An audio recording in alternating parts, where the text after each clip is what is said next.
عمران صاحب، یہ جو اداروں کے خلاف بیان بازی کے حوالے سے آج کیبنٹ نے منظوری دی ہے کہ عمران خان کے خلاف کارروائی کرنی ہے، اور انہوں نے بتایا کہ جی انہوں نے ٹیلی گراف میں آرٹیکل بھی لکھا اور جو انہوں نے صحافیوں سے گفتگو کی اس کی بنیاد کے اوپر وہ یہ کارروائی کرنے جا رہے ہیں۔ آپ کو کیا محسوس ہوتا ہے، اس کارروائی کی ضرورت کیوں پیش آ رہی ہے، اور پنجاب کابینہ کے لیے اس طرح سے اسپیشلی یہ ایک یعنی کیبنٹ میں اپروول لینا یہ کیا شو کرتا ہے؟ بسم اللہ الرحمن الرحیم۔ سبینہ دیکھیں، سیدھی سی بات ہے، اس حوالے سے تو کوئی دو رائے ہو نہیں سکتی کہ اداروں کے بارے میں نازیبا گفتگو، نفرت انگیز گفتگو، بیانیہ یا اقدامات جو ہیں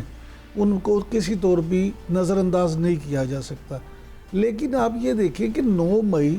2023 کو جو واقعہ ہوا، جو سانحہ ہوا، اس کی کارروائیاں تو ابھی چل رہی ہیں، مقدمات لوگوں پہ قائم ہیں، اور وہ مقدمات جو ہیں وہ عدالتوں میں بھی ہیں، اس کی تحقیقات بھی ہو رہی ہیں۔ تو اب اس کے بعد اچانک سے اب جو پنجاب کابینہ نے یہ معاملہ کیا ہے اور یہ مزید کیا کرنا چاہتے ہیں، یہ تو پنجاب حکومت یا ان کا کوئی ترجمان جو ہے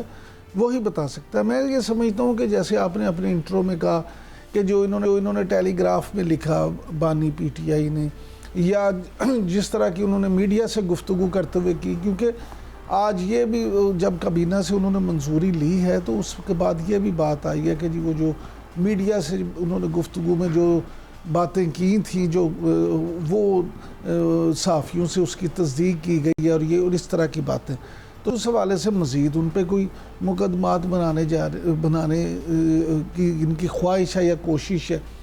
میں یہ سمجھتا ہوں کہ پنجاب حکومت کو یا وفاقی حکومت کو یا کوئی بھی حکومت کو اس طرح کے کام ضرور کرنے چاہیے، لیکن صرف توجہ یہ نہیں ہونی چاہیے کہ اپنے جو مخالفین ہیں ان پہ مقدمے بنانے کے لیے قانون سازی کی جائے۔ میں آج ایک خبر پڑھ رہا تھا تو مجھے بڑا دکھ ہوا، پنجاب کی 29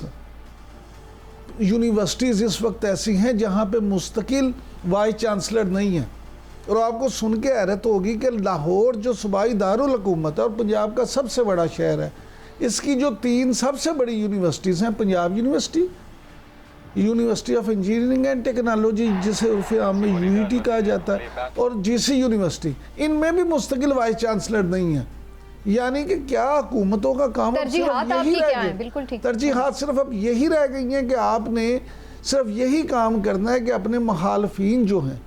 وہ، اگر آپ پنجاب میں دیکھیں تو یہاں بھی ایسے ہی لگ رہا ہے، اور وزیر اعلیٰ KP کو دیکھیں وہاں بھی ایسا ہی لگ رہا ہے۔ تو یہ پارٹیاں ہمارے ساتھ کرنا کیا چاہتی ہیں؟ انہوں نے کون سی مخالفین کے خلاف جو تقریریں اور جو ٹیمپو وہ بنا رہے ہیں وہاں بھی ایسے ہی ہے نا۔ وہ آپ مخالفین کی بات کرتے ہیں، وہ تو کہتے ہیں وفاق کو نہیں چلنے دیں گے، 15 دن بعد دساں گے ایسی کی کرنا ہے، 15 دن میں پتہ چلے گا وابڈا کس کا، ڈیم کس کا۔ او خدا کا واسطہ ہوش کے ناخن لو، سب مل کے اس ملک کے لیے سوچیں، اس عوام کے لیے سوچیں۔ لیکن عمران صاحب، جو بھی آپ کر رہے تھے نا خان صاحب کے خلاف کارروائی کے حوالے سے، اس کے اوپر بہت سے لوگ یہ کہہ رہے ہیں کہ اس طرح کی کارروائی ماضی میں بھی ہمیں نظر آتی ہے، اور کچھ لوگوں کا یہ خیال ہے کہ یہ حیدرآباد کمیشن ٹائپ کوئی چیز ہوئی تھی بھٹو صاحب کے دور میں، تو یہ اس طرز کی کوئی کارروائی ہے جس میں کوئی اسپیشل ٹریبونل بنا کے، اور اس کیس میں کہ جی کوئی بغاوت کا وہ ایلیمنٹ جو ہے وہ اٹھا رہے ہیں اس کے اوپر، اور آج عظمہ بخاری صاحبہ نے نام بھی لیا کہ وہ شیخ مجیب بننا چاہ رہے ہیں، اور اس طرح سے، تو یہ آپ کو لگتا ہے کہ اسی طرز کی کارروائی ہے جو کوئی بھٹو صاحب نے اپنے مخالفین کے خلاف کی تھی؟ دیکھیں، میں پھر آپ سے وہی عرض کروں گا جو میں نے پہلے بات کی کہ عظمہ بخاری صاحب نے جو گفتگو کی اس میں آپ نے دیکھے کہ انہوں نے جو باتیں کی ہیں، تو اس میں میں پھر آپ سے یہ کہتا ہوں کہ کیا ان باتوں سے ثابت ہوتا ہے؟ ان باتوں سے یہ تاثر نہیں جاتا کہ آپ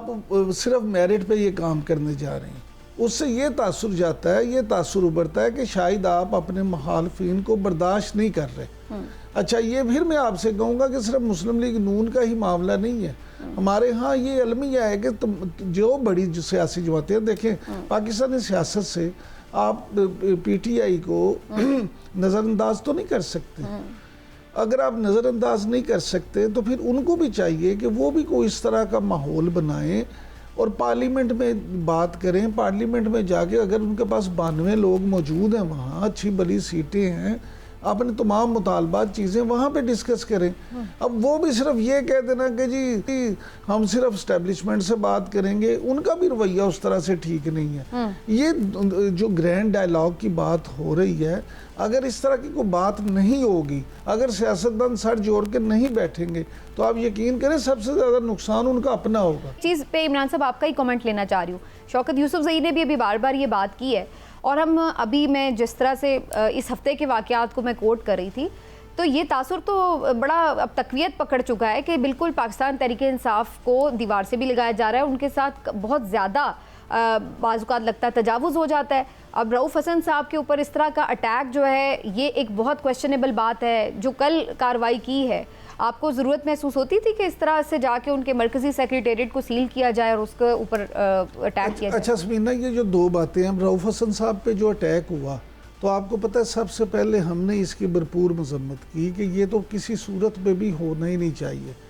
اور جس طرح سے یہ ہوا, اور پھر یہ ایف آئی آر ہوگی, اب جس طرح سے یہ کہتے تھے وہ ایف آئی آر ہو گئی ہے, اب وہ پولیس تحقیقات کریں گی. جو یہاں آپ کو پتہ یہ تحقیقات میں کیا ہوتا ہے. دوسری بات یہ جو کل ہوئی پی ٹی آئی کی, اب حکومت آج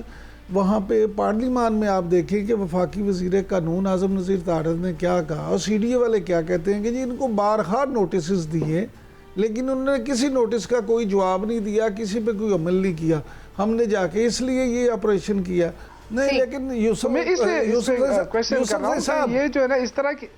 سر ویسے یہاں تو ایک روٹین یہی ہے نا, ادارے یہ والے جو ہیں یہ کرتے یہ ہیں کہ آپ صرف یہ پی ٹی آئی کے دفتر کی بات نہیں دیکھ رہے, شہر میں سینکڑوں چیزیں بن رہی ہوتی ہیں, وہ پہلے انتظار کرتے رہتے ہیں, بعد میں جب بن جاتی ہے تو چلے جاتے ہیں تاکہ اس سے ان کو بلیک میل بھی کر سکیں, ان سے اپنے فائدے بھی لے سکیں. تو آپ کو اس میں کوئی انتقامی کارروائی نظر نہیں آ رہی عمران صاحب؟ انتقامی کارروائی ہو سکتی ہے, ضرور ہو سکتی ہے, اور یہاں تو روٹین ہے, یہاں تو یہ معمول کی باتیں ہیں. کیونکہ یہ محض اتفاق ہے کہ سی ڈی اے نے بھی اسی وقت آ کے یہ چیک کرنا تھا کہ تجاوز ہے یا نہیں ہے, کہ جب ویسے ہی پی ٹی آئی کا برا وقت چل رہا ہے. اتنے سالوں میں تو اس نے آ کے یہ ایسے ہی ہوتا ہے. آپ دیکھیں اتفاق نہیں ہوتا, یہ سب چیزیں پلانڈ ہوتی ہیں, لیکن پھر وہ یہ کہا جاتا ہے کہ اچھا جی دیکھو انہوں کتنے کتنے تنیا جا سکتا ہے. اچھا جی پھر وہ ڈپارٹمنٹ سے کہا جاتا ہے اب سی ڈی اے والوں بتاؤ, دوسرا جو آپ نے بات کی فلانے کو بتاؤ کوئی چیز نکالو, پولیس سے کہا جاتا ہے کہ ان کے لیڈروں کی ایف آئی آر نکالو. یہ سب تمام حکومتیں کرتی ہیں. جب پی ٹی آئی کی حکومت تھی تو اس وقت ان کے مخالفین کے ساتھ بھی یہ ساری چیزیں ہوتی رہی ہیں,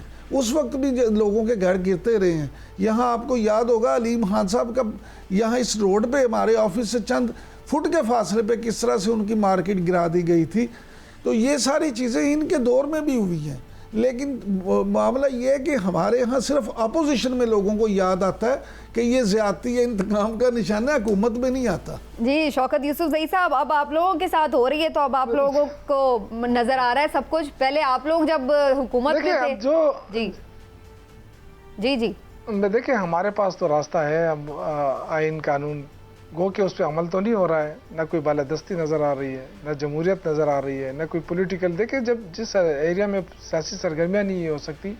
ایک پولیٹیکل پارٹی کے دفتر کو اس طرح اٹیک کیا جاتا ہے, تو میرے خیال سے پھر اس ملک کے اندر جو ہے نا جمہوریت کا ہونا بہت ہی مشکل نظر آ رہا ہے. اور یہ لوگوں کو سوچنا چاہیے, اور یہ جو صحافی ہیں ان کو بھی سوچنا چاہیے. دیکھیں بہت بڑی قربانی دی ہے جمہوریت کے لیے, سیاست دانوں سے زیادہ صحافیوں نے قربانیاں دی ہیں. یہ جمہوریت ویسے بحال نہیں ہوئی ہے, اور یہ آزادی صحافت یا آزادی وہ تو ہم ابھی بھی دے رہے ہیں سر. ابھی آج بھی ایک صحافی ایک جو ہے وہ جاں بحق ہوا ہے, 2 دن پہلے بھی ایک صحافی جاں بحق ہوا ہے. ہماری تو کسی وقت بھی کسی دور میں بھی خلاصی نہیں ہوئی. ہاں جی جی میں یہ عرض کر رہا ہوں, بالکل آپ کی بات درست ہے, یہ صحافی مسلسل قربانیاں دے رہے ہیں, اور یہ جو کچھ ہو رہا ہے تھوڑا سا کمپرومائز ہو جاتی ہے کبھی کبھار, اور وہ بھی ظاہر مالکان ہوتے ہیں تو مالکان کے پریشر میں آ کے ان کی پالیسی بدل جاتی ہے. کسی کو اتنا پرو کر دیا جاتا ہے کہ وہ پھر بہت ہی پرو نظر آتا ہے, کسی کو اتنا مخالف دکھایا جاتا ہے کہ بالکل وہ ویلن لگتا ہے. تو یہ ساری چیزیں ہیں. چلیے تھوڑا سا آگے بڑھتے ہیں, بات کو آگے بڑھاتے ہیں تھوڑا سا. یوسفزئی صاحب یہ فرمائیے گا کہ مولانا کے ساتھ آپ لوگوں کی آج کل بڑی محبت چل رہی ہے,